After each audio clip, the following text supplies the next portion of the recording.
Welcome back, and I do mean back because we just recorded for about an hour, and yet none of it's there. It's as you can tell by Miguel's attire, if you're watching the video, it's approaching Halloween, and there are many of you scared by that bow tie, I imagine. But yeah, we had some sort of gremlin interfere with our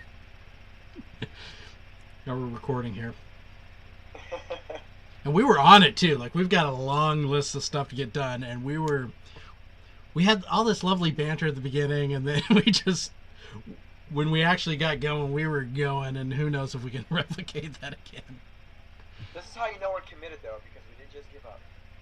We care Yeah, about you all and protecting your rights as fellow humans in this country. So, yeah. There's too much to get done to stop right now, and so we're gonna get going, and hopefully, maybe now it'll be polished, and realistically, maybe the wine is hitting by this point.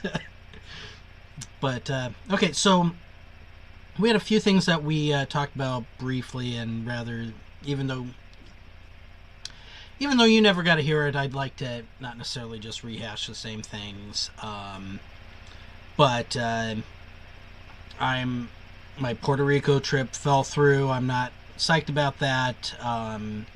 But moving forward, and there's been a lot of interesting things. Hopefully, one interesting bit of Justice Democrat news that I'm volunteering with that I hope to maybe in the next couple weeks fill you in a little bit. So I have been busy, and Miguel has been doing something that required a bow tie. So mind filling them in on that, just because I know it's driving people nuts.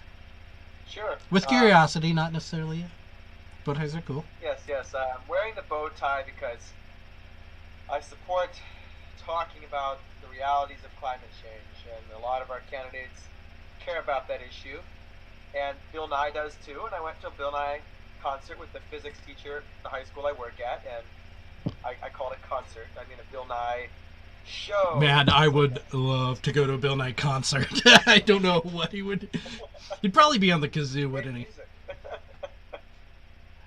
Maybe break down the science of each instrument or something. That would be amazing. Everyone's just shouting, Bill, Bill, Bill.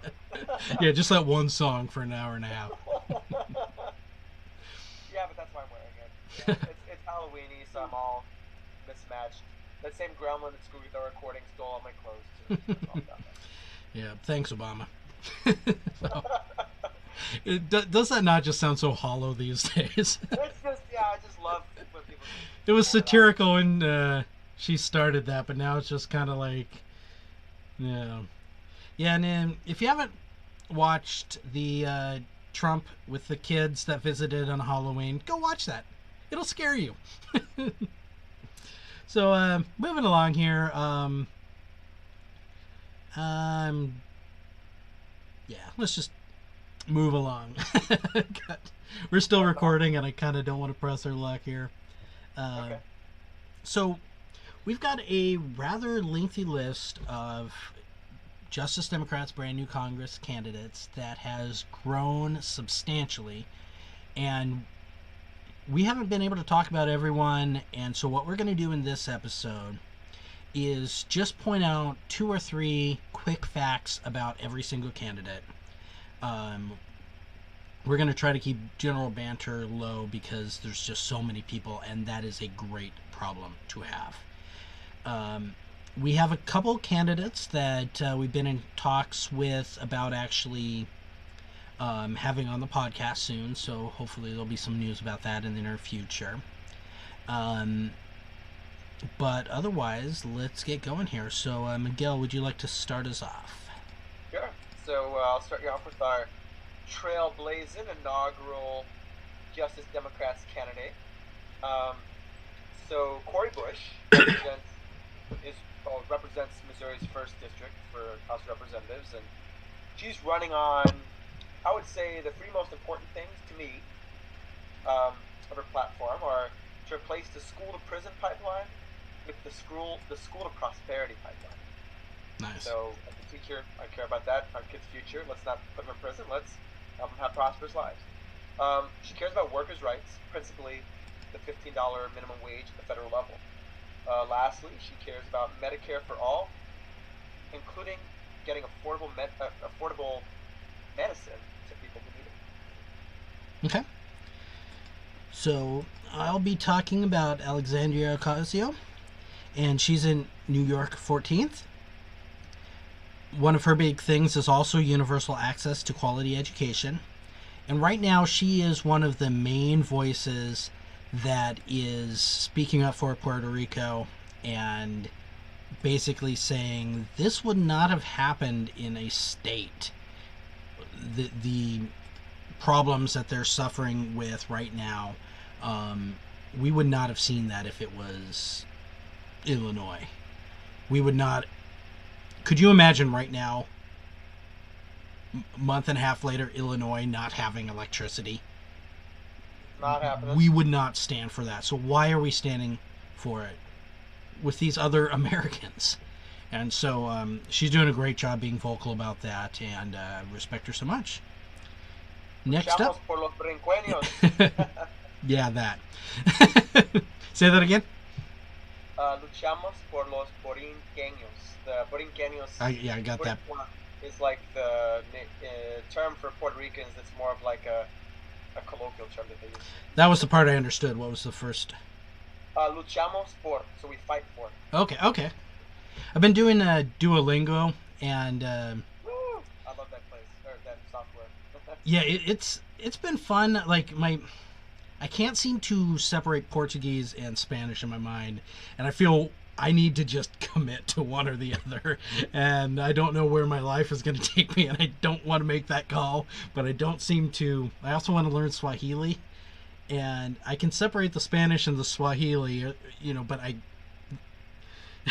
can't do Spanish and Portuguese, and I don't want to choose wrong and just alienate this whole future option from me, so I'm... I think once you dominate that Spanish, Portuguese will always be there, and living in the USA, Spanish, French, and English are probably the three most important languages because of our neighbors to the north and south. So, yeah, it's been fun though, and I started studying for my planned trip to Puerto Rico, and I've slowed down, but I have kept it up, and it's been fun. So, all right, moving along. Is that me or you? You, right? It's yes. You just did Alexandria. So Anthony Clark is who I'll be covering. So the Illinois 7th District has the privilege of having Anthony Clark run. Anthony Clark is strong on demilitarizing the police force in Illinois 7th District and, frankly, in the country to build community relations between the people and the police that serve the people. So I've seen that work well. I've seen that work poorly. And it's a really important part of that equation. He also cares about small business development and local hiring. He thinks that the key to bolstering jobs in your neighborhood is, hey, you should be hiring people from the neighborhood, and you should be supporting those local small businesses rather than selling off property to McDonald's. Let Juanito's Burgers joint come up and take a shot at it, and local government should actively be supporting that. Mm-hmm. Lastly, he cares about adequate public school funding. And of course, if you want those kids to become those entrepreneurs like Juanito's Burgers, they need to get a good education. And if you want to get a good education, you have to have a fair funding from the government. You can't just have the rich district get all the funds and the poor district get almost nothing. And then you see what happens. We reinforce the stereotypes of people growing up in certain economic conditions. Don't leave those economic conditions. Don't leave those areas. Don't leave their neighborhoods any better than they started them with. So let's get there, guys. Yeah, I had a few words with him a couple days ago, maybe a week now, and he's been dealing with some stuff that's been kind of rough, and just some bullshit in his community, and it is amazing just how positive he was dealing with that. How I was sending him words of support, kind of don't give up, fight the good fight, and really just turn the other way around. I felt so uplifted after speaking with him, and yeah, just what a great community leader. Like that guy is going places, and I am excited to just be part of that in whatever small way I can.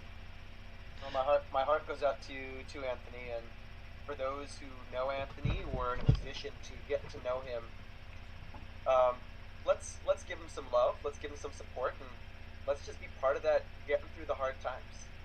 Because Yeah, you have to deal with racism as a candidate, or any sort of ism, or just mistreatment. That's doesn't always make everybody feel stronger. It can really hurt people, and you got to be there to support. yeah, and he really just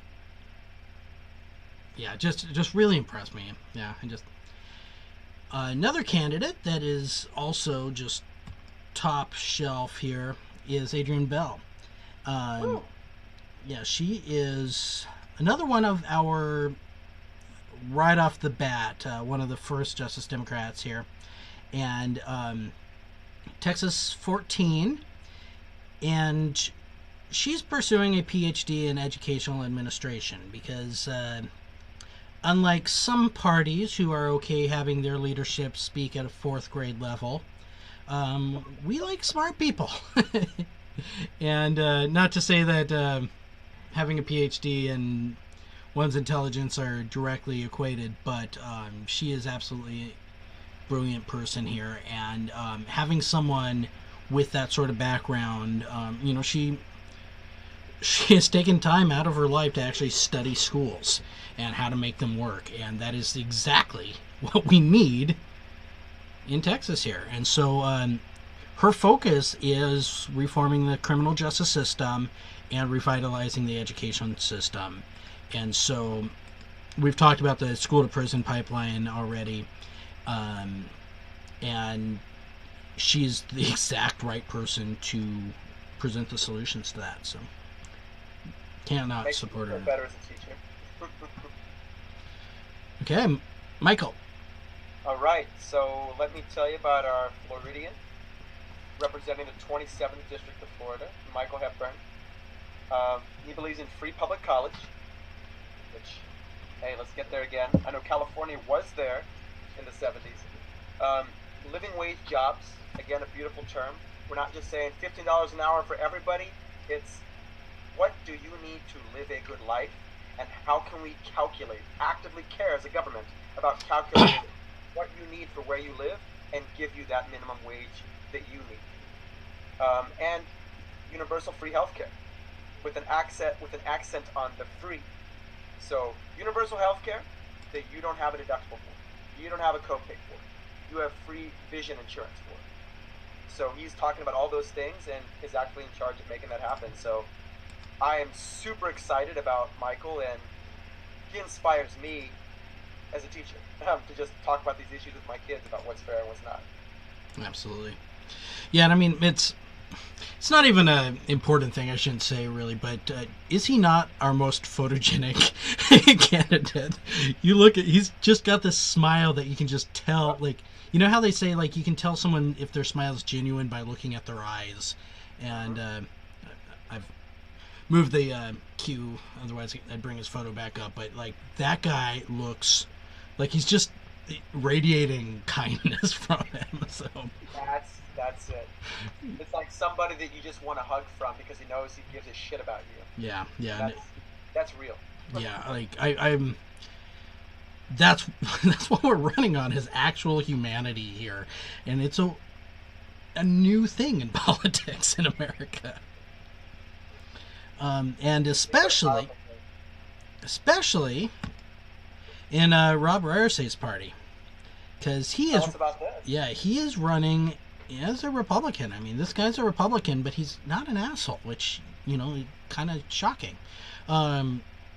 I've chatted with him a little bit online. He seems so nice. I like him, and he is a progressive Republican. He's in favor of the same things I'm in favor for. Like, there's a chance we might argue over tiny things, but we're on the same side here, and that's what I want from the opposition, is to just know that we can actually have an argument that's with two people starting with facts and logic and and emotion, and but we can actually not just deny the other the right to speak or their humanity. We can have a respectful debate, and I'm not used to seeing that from Republicans. And if we can get people in the Republican Party that are intelligent and kind and respect people's humanity like Rob does, we're gonna. I mean, that's one of the most important things we can do to actually have a two-party system at least again, is to have a real opposition that focuses on humanity. And one of the great things that he said was focus on ending generational poverty. And for me, that is just such a huge thing. Is you can't move forward. If you didn't have rich parents, you got a rough time ahead, and a lot of racial divides with that. And so he's absolutely right about the need to end that, and reviving public service, which I'm absolutely in favor of. I think that's a great plan. We did that together. Yeah, and I'm the sort of person, like, you're not going to catch me doing a military service, and it's absolutely the right thing for some people, but not for me. But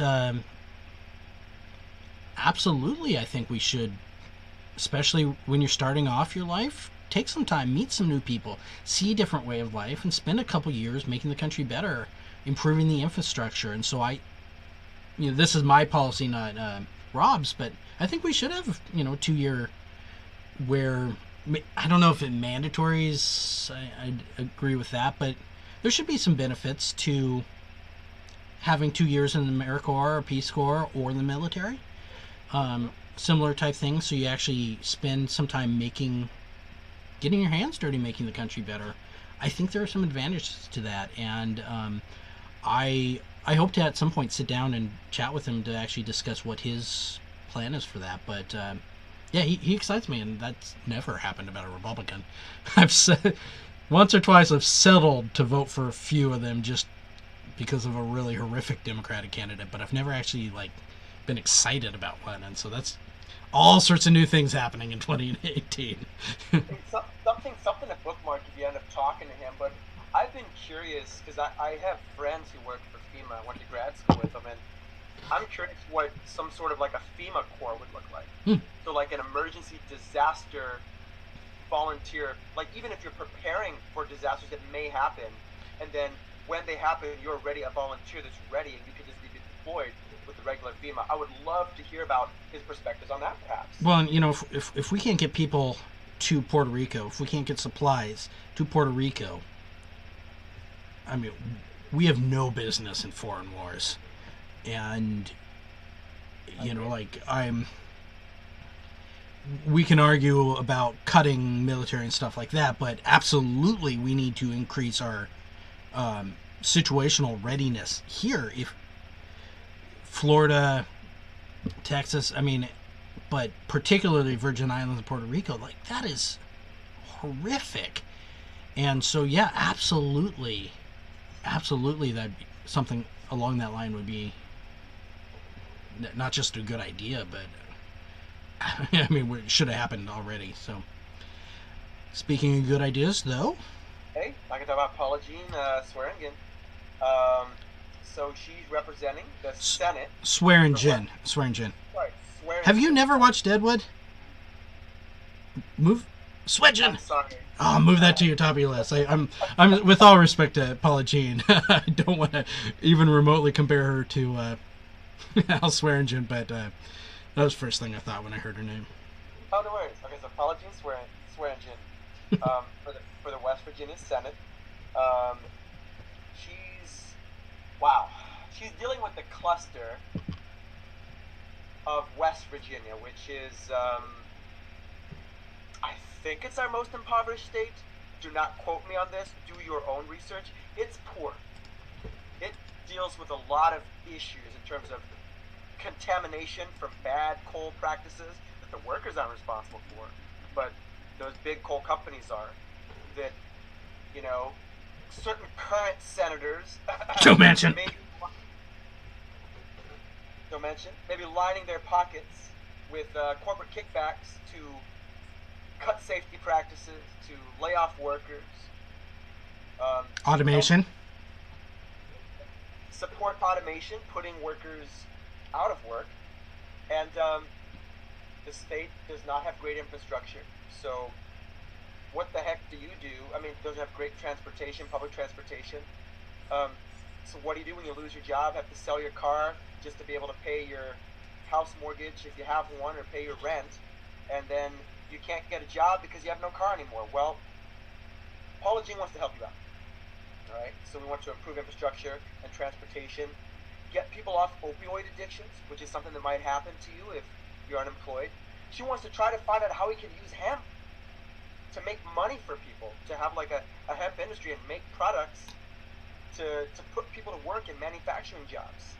She wants to figure out how to get renewable energy jobs up and going, so when the coal mining industry is on a transition out, and as the 21st century builds, those renewable energy jobs are replacing jobs at the proportion that people are losing jobs. So we have a smooth transition between, whoops, you're out of a job, wait, you're in a job, which seems like the humane thing to do. And it's absolutely necessary. You go to the grocery store, and instead of aisle after aisle after aisle of people working there, now we have one or two and then a whole bunch of machines. You go to the airport, there's machines. You go to the bank, we have ATMs. Automation is happening whether we like it or not. I'm a futurist. I think if we adjust our culture, we can see that that is a good thing. But people like Joe Manchin are providing opportunities for that automation and then just saying to the workers, off you fuck. And just kind of like, okay, well, we're helping the coal companies, not necessarily the people that worked for the coal companies. And, you know, just there's a movie that, you know, a couple months from now, It's a Wonderful Life. He's not the hero of that movie. And you get people like Paula Jean Swearingen, who focuses on the human side. Like, she is part of that culture. And she... I guess if you put it this way, Joe Manchin, as far as Democrats go, is the worst of the worst. He is supporting so much of Trump's cabinet picks. He prides himself on being in the middle and not having a backbone, essentially, is my translation of that. You know, the leaders have to listen to all sides of the argument and stuff, but he's not listening to the sides of the argument of the people in his community. He's listening to the people that are paying him bribes. And Paula Jean Swearingen does not take bribes from the companies, so she can focus on the people that are drinking polluted water, the people that have lung problems, the people of that community. And so she's trying to find ways. Coal is a dead industry, and in my opinion it should be, but that doesn't mean that the people there should just be discarded. And she is the absolute best of the best. I mean, she is our frontline, one of our first Justice Democrats, and really just she just makes me so proud. Just such an incredible person, and up against the worst. And you know, when you're a kid and they say Santa's going to give you coal for Christmas, you know, I picture this evil Joe Manchin Krampus giving coal for the kids. You know, like Paula Jean's amazing, and yeah, just I think one of our strongest candidates. Yeah, for sure. And I mean, let's give her the same. I'm sorry. Go ahead. Finish the thought. Oh, just let's give her some of the same support we're giving any of our other candidates who are struggling through things. going, being a giantess for taking on this corporate titan. You know, it's going to be dirty. You know he's going to be pulling out all the stops financially, and you know that Paula Jean's just going to need, people volunteering for the campaign, making those phone calls, going door to door, Yeah, and just talking to your friends and family members about real issues, about people's basic human rights. She's going up against an incumbent who has had years of connections and bribes and just as much corruption as you can imagine. Legal corruption. I'm not accusing him of doing anything illegal. Nothing I'm aware of. But that is the exact problem. And, I mean, just go to YouTube, look up her speeches, and you're going to see someone that it's looking in a mirror if you're a good person. And, yeah, I mean, she's an incredible candidate. And she's running for a really high-profile position, and she's up against a lot. But I mean, you called her a giantess and Manchin a titan, but honestly, when push comes to shove, it's going to be the other way around, and Manchin's not even a mouse. I mean, she is a titan here, and I'm incredibly proud of her. Another candidate I'm proud of is home state candidate Sarah Smith. She's in Washington here, and I'd like to send her a shout out because I'm actually right now getting a call from someone connected with a different campaign. Give me 1 second here, and we're going to stop. All right, we're back, and sorry about that. Yeah, so I was trying to keep that a little secret for the time being, but clearly I'm becoming involved in one of these campaigns, but which one is it? I say with a image of someone in Washington State on the screen. Not her, but she's awesome, and I will help her out as much as I possibly can.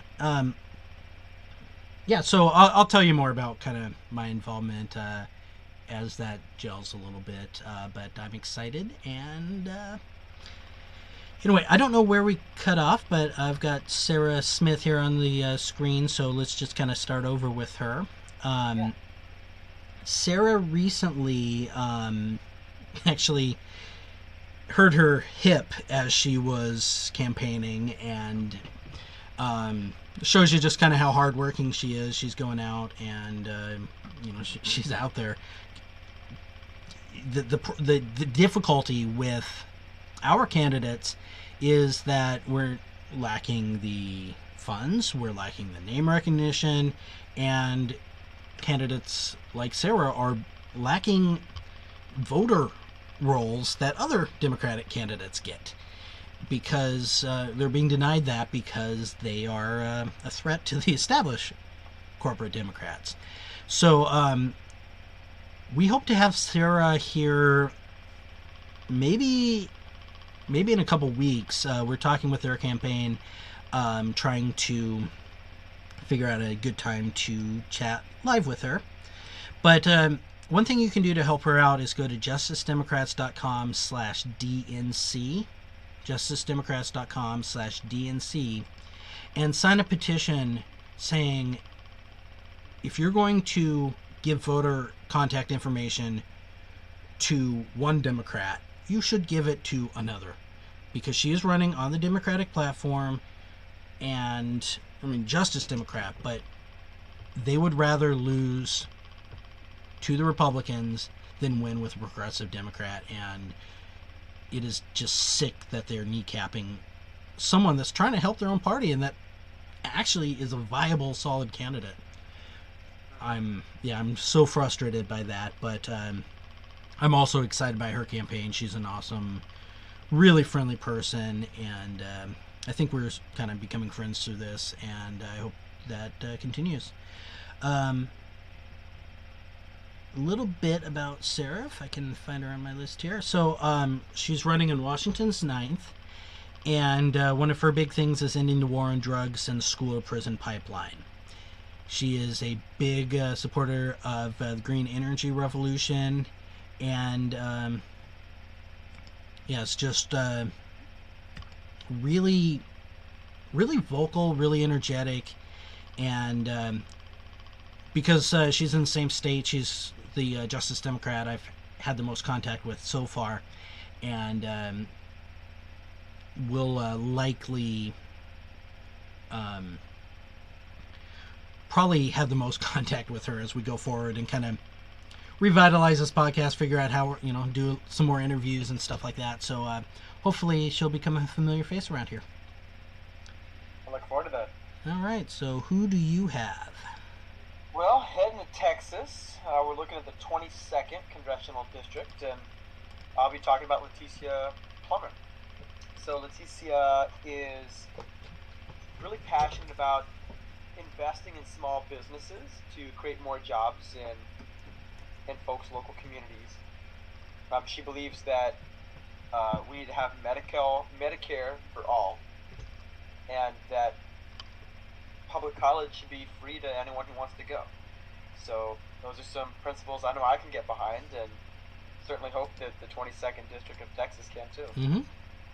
Yeah, and the Medicare for All is pretty much some form of single payer is pretty much a standard with all of our candidates. Yeah.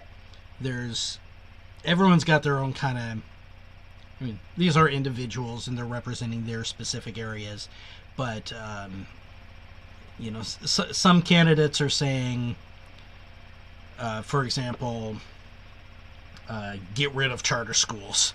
Others are saying we need to guarantee quality public education, and charter schools need to follow certain lawful standards. So it's like everyone's got their own perspective. But a few things, like every single one of these candidates is for ending legalized corruption and campaign finance reform. And pretty much, I don't know of anyone that isn't for single payer. I think that's one of the litmus tests there. And Leticia, she makes me want to actually vote in Texas. We've got the South. A lot of good Texas candidates. The South, Texas and Florida, yeah. All right, so next up, we have Charter Richardson in Florida 7th, and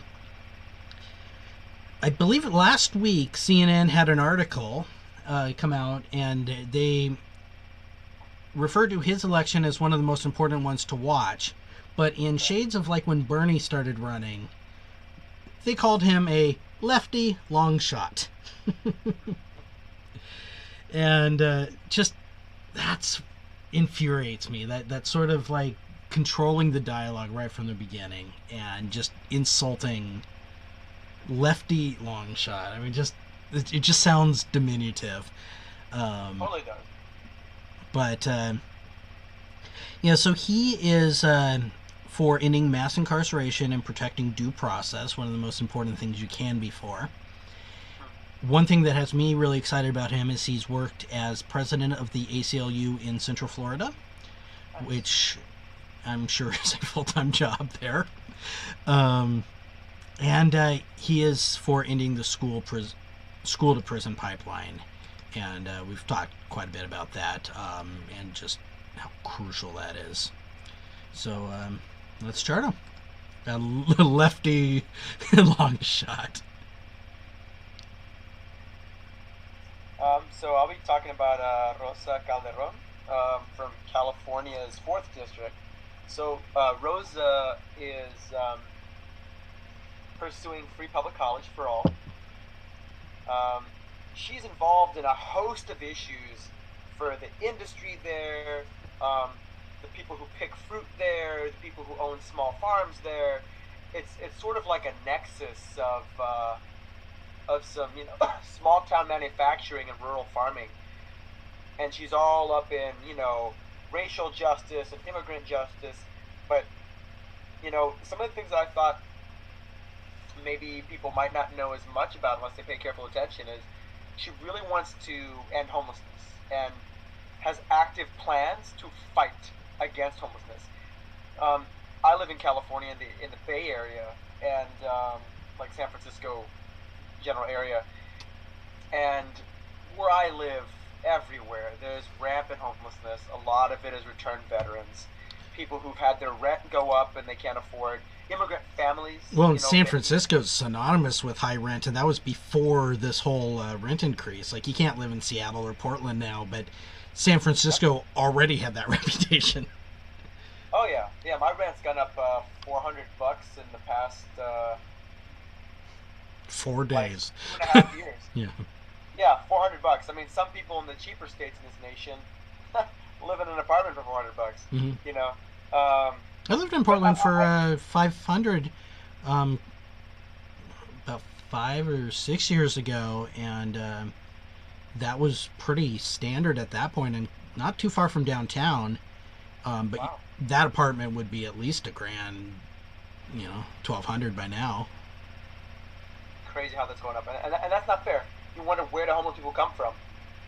You're looking at us, Yeah. people with master's degrees, people who, you know, have great skills and can get paid good money, but then when the price of, one's housing goes up astronomically, and it's not keeping the pace with how much the wages or salaries are going up, what do you think's going to happen? Welcome to homeless town. So I'm glad, Rosa, that you're out representing, standing up for folks like us and those in our viewing audience and listening audience. The last one, like Cliff mentioned before, of course, you're for money out of politics. You support Citizens United, end the corporate personhood, all that stuff. And I just really think that if you're somebody who cares about the migrant workers in the 4th District of California, who cares about your working class manufacturing folks there, your middle class farmer, help them out. If you're one of those people, get out and vote to support yourself. Awesome. All right, next up is Dorothy Gasquet. And that is how you pronounce her name, or at least roughly equivalent.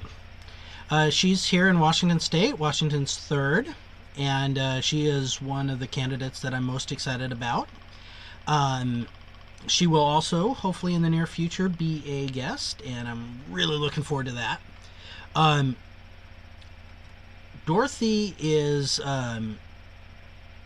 she's going to be really solid as what I think of as kind of like a bridge candidate, where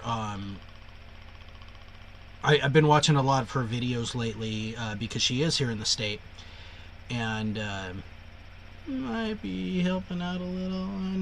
I don't know. Start some rumors. She is so passionately for getting big money out of politics. Like she and every single one of our candidates is. Like, she gets that you can't move forward, you can't accomplish anything until we get big money out of politics. You want to end the school to prison pipeline, we have to end the lobbying. You want to get Medicare for all, you have to end the lobbying. Like, she gets it, and that makes me really excited about that. Like, we can't do anything until we tackle that first issue, and that's one of her central points there. Another one, which we've just mentioned, is fighting homelessness, and she's in Clark County, which is just opposite of Portland. And so as Portland's rent's going up, they're kind of getting refugees from that. And the homelessness in Vancouver, Washington is growing immensely just in the last couple of years. That's just exponentially getting worse. She is a Iraq vet, and she has some really powerful things that she said about the need to respect what soldiers have signed up for, and then they weren't necessarily defending their country. They, she refers to ill-conceived wars, is one of the things she's passionately for ending. And but also respecting and supporting fixing VA issues and things like that for the people who do make sacrifices like that. And I think that is going to be a really powerful background for both sides of the aisle. Um, a quote here: "Fighting for the needs of the people over the wants of the ruling class." And to me, that's what it comes down to: is, if the 1% gets a tax raise, you know, they won't even notice. But if a large, the masses that are struggling and just getting by, a tiny little raise in their taxes or a loss in their income means all the difference in the world, and they're hurting. But proportionally, the rich aren't even noticing that. And so, yeah, she's definitely on the right side, and looking forward to having her on this podcast and learning more about her campaign. Cool. All right, who you got? All right. I've got J. Darnell Jones representing Texas's 2nd District. So speaking of veterans, Mr. Jones is retired military and I guess a veteran, you'd say. He talks a great deal about I guess the sort of character he has as he forged it in the military, and just he's got a lot of like social media presences out there, and is all about recruiting people to come and work for the campaign. He is like all of our candidates for getting the money out of politics. He's a strong advocate of free speech. He has on his blog this really interesting article about his opinion about Colin Kaepernick and how Kaepernick is using free speech to call out institutional injustices. Which is it's a hot button topic with a lot of people, especially given that the president recently said we should just encourage owners of teams to fire these unpatriotic scum, as I paraphrase him, but basically more or less what he said. The last point that Jones has is pushing for ending veterans' poverty, both through legislation and through grassroots, relief efforts to get organizations started to support them. So those are the main things that I found out about. I think our vets are going to have a really strong run here, because if all these conservatives who support our troops and God bless America and stuff, okay, prove it. You support our troops. Here are people that swore an oath to defend their country, and many of them are saying, yeah, I'm going to continue doing that. In Peace Corps, we had our third goal, which was to bring it back to America. And I believe a lot of military, they signed up because they believed in this country. And I'm excited that so many of them are continuing this process through brand new Congress and Justice Democrats. Okay, well, next up here is another new candidate. Hope I'm pronouncing his name right, David Binnick. I think you would get along with him pretty well, Miguel. He has a PhD in history. Cool. He's in Michigan 6th, and he is he had a lot that he kind of focused on here, but like yourself, it all kind of focused around the idea of school, but environmental protections. He was very, of all the candidates, I feel like I'm not doing him justice, because he was very clear about what he stood for. So definitely check out his page, because I'm shortening this quite a bit. I like that he was very direct. So he flat out said ending for-profit charter schools. And there are a few candidates, like we discussed earlier, that are for tweaking them and are are allowing them to be, but then providing more benefits for public schools. But he had a great quote about it. He says, "Our children are not commodities, and we cannot cede our responsibility to their future to corporations that are only interested in profits." And I agree with that 100%. Another thing that I really liked about him is progressive agriculture vision, such as breaking up corporate monopolies, sustainable agriculture, and funding innovation. And yeah, so a really solid candidate. He's a new one that I'd not really known much about until preparing for this, and I'm suddenly very excited. Nice. Well, I'm going to take us back to Texas again. Did that a We couple tend to of go times. there a lot. It's almost like they currently have a lot of candidates that aren't very good. And we're Yeah. suddenly changing that balance. Flush them Almost. out. Almost like that. Bring in. Yeah, it's really inspiring. I have a lot of nieces and nephews in Texas, so it's a lot of extended family. So it's good, as my partner has her direct families from there. So for Texas's 12th district, I have Vanessa Adia, and Vanessa has a powerful statement on her site about we need to treat immigrants with the dignity that is afforded to human beings in all dealings and negotiations that we have, to find that balance between the flow of immigration, the path to citizenship, and how we respect them as laborers in our country, as employees of our businesses and industries. So I, being the son of an immigrant myself, it's a key issue for me. She also believes in combating climate change, and doing everything to push for clean energy and to regulate pollution and things like that.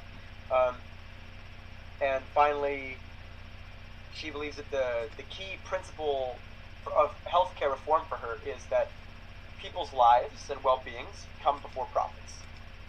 And I think that summarizes what a lot of our candidates believe, and that's a great reason to support Vanessa Adia if you're in Texas's 12th district for House of Representatives. So let's do that.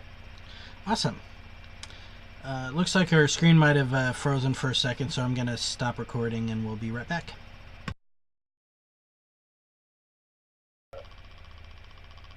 All right, the Gremlin strikes back. So We're still live. we're still good. All right, so we are moving forward. We are it's turning into a really long podcast, but that's a great thing because we are having a long podcast where we have so many candidates. We're only talking about a couple things. Like, we are going to do really well this coming election. So, all right, I am up next here, or rather, we have Lindsay Fagan. Back to Texas, 26th. Do you think we're actually going to be turning Texas, like, not just blue, but Justice Democrats purple here? These people are freaking amazing, and nothing like that has happened in the history of U.S. politics. So I'm feeling great about it. Yeah. I mean, Texas is going to be a good state this year. Texas and Florida, like, I've never actually gone into an election thinking, like they're the, we could have a sweep. Yeah, so Texas 26. She's another new candidate here. Really focusing on campaign finance reforming. A quote here, she wants to crack down on big pharma and other predatory industries that get rich off our pain and our illness. And she says that education is the largest investment that we can make in our own future, but is too often crippled by special interest and partisan politics. And cannot agree more on that. All right, who's up next? I've got another Texan. I've got Rick Trevino. He's representing Texas's 23rd district, and I love how streamlined and to the simple, hardcore progressive principles he gets. Okay. So the top three for me were living wage, universal health care, and free public college. And he had other things about like climate change, environmental sustainability, and jobs and clean energy and all this cool stuff. But like it was just good to hear this stuff. So you go, Rick, and I hope you're part of a Texas sweep. Awesome. Yeah, he's a new candidate and one I'm not too familiar with yet, but excited to find out more. Okay, so I'm back up. Okay, this guy. First, today was first I really looked into him, and well, let me bring up his photo here. So we have Dr. David Gill, and back to what I was saying about smart people here. He's an emergency room doctor. Cool. Who else? Like I imagine like the okay, Ben Carson's an exception, but the idea that someone whose job it is to keep people alive is now looking inward to society and how he can improve that. I'm really I'm butchering kind of through my excitement here. His website, spend some time on his website. He has very detailed and yet succinct. I think every candidate should go to his website and kind of take some ideas off of that, because it is just full of. There is a lot there, but at the same time, you digest it so quickly. I mean, I could make a lot of medical puns about like surgical precision here, but it's like every single thing he presented, like, here's the problem, here are the symptoms, and here's the solution. Like, just I am so impressed, and just very quickly becoming a supporter of this guy, just because I like his style here. Single payer healthcare.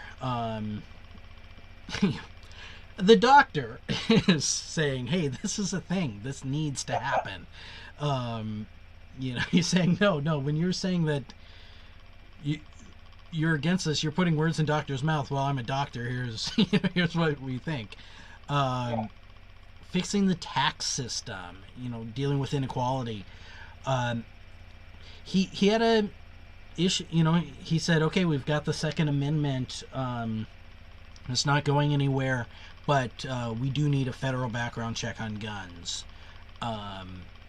Full LGBT equality, supporting a woman's right to choose.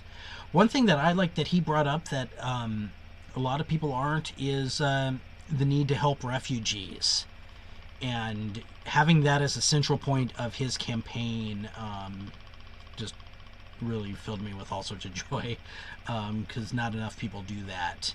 And just he is going to be a strong candidate here, because just he's not messing around, he's not giving a lot of political bullshit and using words that might mean multiple things just to, he's like, no, here it is.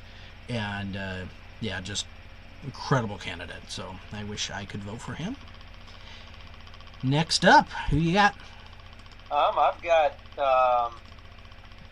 actually on that candidate really quickly. I just want to encourage anybody who's involved in independent media or their own podcast or whatever out there. I would love to see people step up to be involved in like an equitable debate system where we can get people who moderate these debates that are actually people of principle, who can tell people, I'm sorry, you didn't answer the question. Yeah. Are you saying Wolf Blitzer doesn't do a good job? No.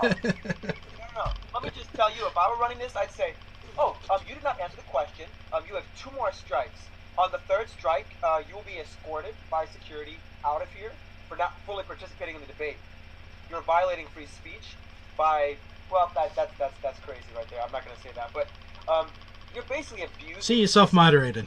By not answering questions. I'm a tough moderator. I'm like, you moderate yourself. Everyone here is to hear the answers. You're not going to answer it. Goodbye. Step up, people. I don't have that job. Well, maybe we could. Who knows? Hey, if you want to get interviewed, we'll facilitate a debate, perhaps. That's a conversation Cliff and I will have to have. But anyway, let me get to Tennessee's 2nd District with Mark Whitmire. And good old Mark, as most of us believe in universal health care, free public college, and getting money out of politics. So, pretty much the basic platform for brand new Congress and Justice Democrats, he's for that. And Tennessee's 2nd District could use some of that good progressive medicine and just basic good human rights supporting folk. Yeah, and give them a call. It's just like if even if that's not your district, if there's a candidate you're connecting with, just give Mark a call and say, or find him on Facebook or whatever. And I found these candidates to be remarkably easy to talk to. They want to talk to you. They're saying, hey, tell me what your needs are, because I'm going to represent you, not the donor. So what are your needs? And just let them know what your skills are, and maybe they'll ask for some help, or maybe they won't. But just shoot them an email. Just be part of this. This is democracy, and needs you to be an active participant if we're actually going to have it. That's the trade-off. You want your voice heard, you have to express it. Okay, Wells. Let me bring the new page up here. Sorry. Okay. Peter Jacob, New Jersey. Cool. 7th. He's a licensed social worker, which kind of excites me. Again, this is, got doctors, teachers. Here's a person whose job has been to be on the streets and see the needs of the people in the district, in the community. And someone whose whole career, is keeping their ears open. And for me, that is a perfect combination right there. He is really in favor of the 15 minimum wage, but like we've discussed with a few other candidates, and this is my favorite part, tied to inflation. And candidates do this a couple different ways. Some say living wage or whatever, but if we just do a 15 minimum wage, there's someday where inflation's going to be to the point where 15 is a poverty wage, and it already is in some places. But tying it to inflation is such an important key, and it's often left out of the discussion, and I like that he was direct about it. Tuition-free education at all public universities, colleges, and trade schools. And I like that diversity there. Yeah, and there have been a couple of people that mentioned trade schools or vocational type things as well. Yeah. And then a quote, wealth and income inequality is the greatest moral issue of our time. So, all right. We're almost done. Who'd you got? We're going to move on to Nevada, a little bordering state, to Amy Villela. Oops. And Amy Villela is all about justice. She has a lot of catch-all categories that get deep into nitty-gritty issues, but with very large umbrellas that I think are very important umbrellas. She talks about meeting social, racial, and economic justice, and how those are all interrelated. Very integrate. No, I'm not going to get into that. Holistic and integrative because of that, fake medicine stuff. Sort of, I was shy away from those terms. I guess she's looking at things in a more complete picture and how they might be interrelated, which makes sense to me as a history teacher looking at social sciences and how ripple effects tend to connect different categories of things. She believes in Medicare for all. Okay, we've been talking about a lot of that today, and then climate justice. So not just saying we've got global warming, we've got climate change, but it's an issue of justice because climate affects human lives, affects the ecosystem, which is the balance of all life. So it's um, it's a very scientific way to look at how things are connected together and to run a campaign based on that. Again, the intelligence factor. We've got doctoral candidates, doctors, teachers, we've got people, social workers, people that have to work really hard and study really hard to do a good job in the fields that they work in. And they have to be critical consumers of information and therefore critical thinkers and have to come up with solutions based on analyzing from critical consumption of data. So I have a great deal of appreciation for Amy's approach and to do what all of us in brand new Congress Justice Democrats are seeking to accomplish. Awesome. All right, next up we have Wendy Reed. Hey, do you know which district you're in? California? She's in the 23rd. You know what? I'm actually quite embarrassed to tell you that I don't know the name of my district. Yeah. I will make sure I bring it up on a future show. It's hard because I was talking to someone who had she was in Florida and didn't know the district because it had just been redistricted, redefined, and then you move around a lot as well.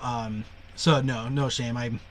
I only remember mine because I remember thinking about its 5th district, and it's not hard to come up with at least 5 evil things that Kathy McMorth Rogers has done. That's my little mnemonic. But okay, so Wendy Reed is in the 23rd. And let me pull up her information here. Right off the bat, she brings up kind of one of my top issues. How many top issues have I had since we started this podcast? I think I've listed like 4 or 5 number ones, but this is another number one, is safe infrastructure. We've talked before at length about how our infrastructure had a grade of D. We're doing badly, and seem to never have any problem finding funds for troops in Syria and Niger and who knows how many other places. But when it comes to making sure that our country is actually functioning, somehow the money's just not there. So safe infrastructure, good health care, and community safety programs are necessities, not luxuries. And I like that bluntness about it, and I agree with that completely. Ethics in government is another of her main things. And yeah, for those of us who signed the pro-truth pledge, that's a big thing, is, we're trying to turn things around. We're trying to get it so that, what's that old thing, if pro is to con, then is progress to Congress.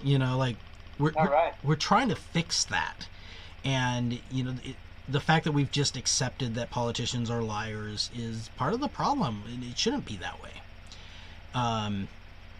Equality in education, equal treatment under the law, and access to education, which she calls a fundamental principle of American prosperity and security. And that's Wendy. All right, last one, I believe. All right, so I'm with California's 11th district. So if anybody wants to run for the 11th district, let's do it. So my last person is John Heenan for the one seat that Montana has. So John. Can I stop you right there? Yeah, go ahead. Say that again. For the what? So John Heenan is running for the basically there's not districts in Montana. There is one House of Representatives seat. Yeah. For the state of Montana. So I just brought up on the screen a website here. It is not directly connected to brand new Congress or just Democrats, but consider it a parallel. Equalcitizens.us, and this is Lawrence Lessage's project. You may remember him as briefly running on the sole platform of campaign finance reform, and he said, I am going to run to end this political corruption, legalize bribery, and then I'm going to retire and my VP will become the president for the rest of the issue. He said it's absolutely important that we fix democracy, and I want you to know how important it is, and that I have no other goals. I do not plan on enriching myself. I do not plan on doing anything. I am going to run with a progressive candidate who will, once we have ended Citizens United, I'm going to back down. I want to prove to you how dedicated I am to this issue. Brilliant guy. So brilliant, in fact, in a recent chat, he used a phrase, I agree with Cliff. I was quoting him, so in fairness, he was agreeing with himself when he agreed with me. But he's a law professor, and he is addressing. We'll get back to John in Montana in a second here, but he is addressing the fact that we don't have equal votes. So if you are in Montana, you don't have the same weight of your vote as someone in a larger state, a more populous state. And a person in, let's say, California, where you are, particularly where you are in the Bay Area, does a Republican have a meaningful vote in the Bay Area? Not at all. Their vote is worthless because you know that is going blue. And so the Democrats don't work to actually earn their votes. The Republicans have no reason to even show up there because it's not going to matter. And what he is saying is we need to actually restructure how we organize our voting to actually make a one person, one vote. And so there's a couple different ways which he is proposing doing this. But it is very, very solid. And they've got lawyers involved. There are lawsuits happening at this moment. The lawyers are like constitutional law professors for like Bush v. Gore. Like this is actually happening at this moment. It's making movement, and it's saying, like one of the reasons why Hillary never showed up to certain states that she lost, that she thought she was going to win. She didn't show up there because she just assumed it was absolutely going to happen. And then they spend all their time in the battleground states, and those first couple states that vote matter more, and that's bullshit in a democracy.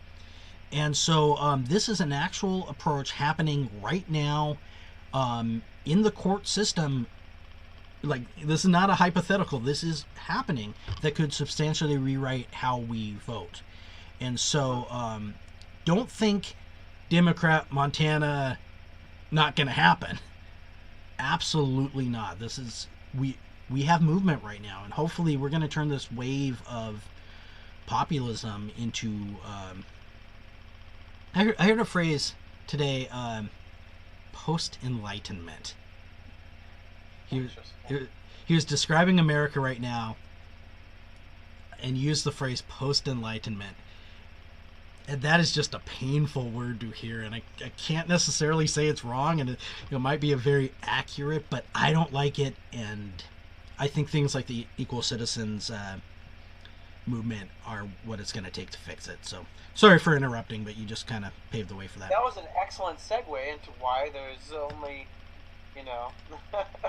population. This brings us back to the second constitutional convention of the United States, when they're trying to decide all this stuff.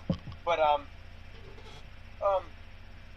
get back to John, as you mentioned, is in a very red area, so he has to be careful with the issues he chooses. And for example, he's for the Second Amendment. He just wants regulation for guns. If he were to straight out say no one should have guns, that's like painting a big bullet, like a big crosshairs on his forehead so he gets shot. He needs to pick his issues.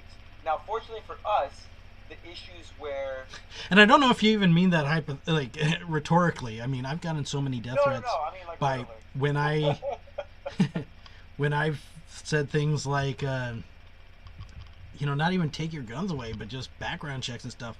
Like, there's no other issue where I get death threats, and so I love Montana though, and it's a great state. I go there often, so I'm excited. So, sorry to interrupt again. I'm bad at that. No worries. So some of the beautiful things about John is, you just look at the website. He's a total Montanan. I mean, he's out there hiking. He's got his boots on, his flannel shirt. He's just like shaking hands. He's going to all the parks and talking to people. And his issues are, the issues that people really, really give a shit about. So, but he also talks about some issues that maybe the most mainstream people might not be thinking about, but there's still the people in Montana who want to get these things done. So he thinks healthcare over profits. That's a clear one he believes in. Overturning Citizens United. That he understands that's one of the clusterfucks that's screwing up his state. And a beautiful thing was he believed in tribal sovereignty. He wanted to make sure that the sort of legislation that's passed in Washington, D.C. doesn't further dehumanize Native folk in the U.S., and so that American Indians or Native Americans, however they wish to be called, or by their nation's name or tribal names, he wants to just make sure that they get a fair treatment too. And, with all the environmental damage that's been going on for corporate interests with fracking and leaching, like doing like a sort of mining where you're using like acid to like leach certain chemicals off of other ones in the middle of a desert that you think belongs to no one, but lo and behold, it's sacred land to an indigenous group. It's good to have a guy like that in your pocket, and I would never seek to tell folks who are the original Americans how to vote, but John, to me, a non-native person, seems like someone I would trust, and certainly if you want to be an ally to Native Americans, it seems like a great candidate to choose. Okay. Well, yeah, John, I sent him a message when he was announced, and just found him on Facebook, sent a little message that said, hey, I'm in a neighboring state, I visit Montana frequently, and I'm a designer, so just let me know if you need anything and we'll talk. And got a kind of stock reply, like a automatic, said thanks for the email or whatever. And then within like 30 minutes or so, I got a message, ostensibly from him or a staffer, that was really friendly and thanking me for the help. That's what I'm recommending you do to the candidates of your choice. Like, find someone that needs a skill. Like, we are not coming at this with billions of dollars from the oil industry. A lot of these candidates are, most of them are full-time employees somewhere. They are working hard at their job and campaigning because they believe in this and they believe in our country. And so help them however you can. Send them some money, send them your skill, and there's a lot of needs, and we are growing. I mean, just the fact that CNN is calling Chardo a lefty, they're taking notice and trying to kind of scare people away from our candidates because they're viable. And so so I'm really excited. about the movement we're making. It's looking increasingly like I may play a role in one campaign, which I'm incredibly excited about, and hope to tell you more later as that develops. And that sort of thing just starts from, shooting a message and asking to help. Yeah, we've not done a single one of these candidates justice. We've skimmed through them all. We've barely even mentioned them, and I hope that you remedy that by going to the candidates that are of interest to you and learning more about their campaigns, going to YouTube, watching their videos, and just signing that petition. Again, that was justicedemocrats.com/DNC to allow equal rights between Democrats, to keep the Democrats from preventing the Democrats from winning. Oh, man. Yeah. Well, I mean, we hope we've piqued your interest. I mean, coming from the teaching fields, as we both have, I would call this self-directed learning.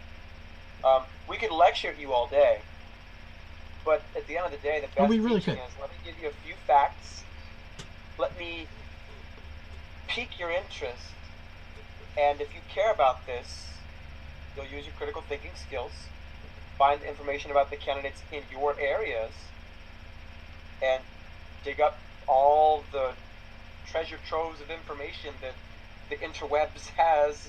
I'm going to call you on that. Not in your area either, though. Like find an area where, John Hinnan's in Montana. Montana and Idaho both did incredibly well with Bernie voters. Bernie just crushed in those states, but the percentage that actually mattered, because the Republican vote was just so powerful there, was nothing. And that's back to Lessig's equal citizens idea. But Heenan's going to need your help. There's going to be just less people physically that can help. I mean, they're very devoted people there. Like when last time I was in Montana, like there were still Bernie signs up all over the place, and I actually counted more pro-Bernie signs than pro-Trump signs. And there were sniper shops that actually advertised sniping. So there are people there that care and that are going to help him a lot, but they're still going to need more, just because we're entering into this with a handicap here. And so if you've got a certain set of skills, if you are able to edit documents, if you're able to design, if you are able to write, if you have computer skills, if you are, especially people that are comfortable phone banking, there's a list, and every single one of these people, let me bring up Heenan's again. Right down here it says volunteer. There's donate and volunteer, and those are going to appear on pretty much every page. And just let them know, hey, I'm not in your state, but I'm here. I let me help you. And I have found every Justice Democrat candidate that I've talked to are just some of the friendliest people. A few of them I feel I'm actually starting to become friends with, and you're not going to get that from the corporate Democrats. They're going to be calling up Exxon or whoever. This is about people helping other people because it's the right thing to do, and that's why I'm here. That's why Miguel's here. That's why these candidates are here. So, well, we apologize for this being an incredibly long podcast. We've actually done it twice. So, hopefully the gremlin is... I'll bet you the gremlin is like Joe Manchin. Yes. Yeah. But, okay, little bugger. We'll wish our Halloween gremlin a happy Halloween as well, and just be friendly here. But so thanks for listening, and hopefully as we move forward, we'll get some candidates on, and if you have any questions, send them our way. All right, well, have a great Halloween. Happy Halloween for those who celebrate Day of the Dead, Dia de los Muertos. Um, Feel free to just take this time to honor, I guess, the memories of those who passed on, and let's do what they would have wanted. I know most people, when they talk about departed people, I know, get a little personal. Cliff and I have both lost our fathers. We've shared positive memories about who they are, and at the core, these are people who have good values and are good humans, were good humans, and they would want us all to make the world a better place, not make it a worse place. So, give of that financial resources. You could be creating a job for somebody who needs to get paid to help a campaign. Otherwise, they can't feed themselves or shelter themselves. Donate your time if you've got spare time. You've got weekends off from work, or you have a couple days off a week where you're not doing anything, or you got evenings off or whatever. Like Cliff already said, I mean, now's the time. Great way to end it. Now it's time. It's just us. Oh, one more thing. We lost Tom Petty, and I think a lot of us were affected by that. So we're going to end the segment with hopefully a short enough clip that won't get us sued, but a short clip. We won't back down, because I think that's appropriate. So Tom Petty, Heartbreakers, Justice Democrats, brand new Congress everywhere. We won't back down.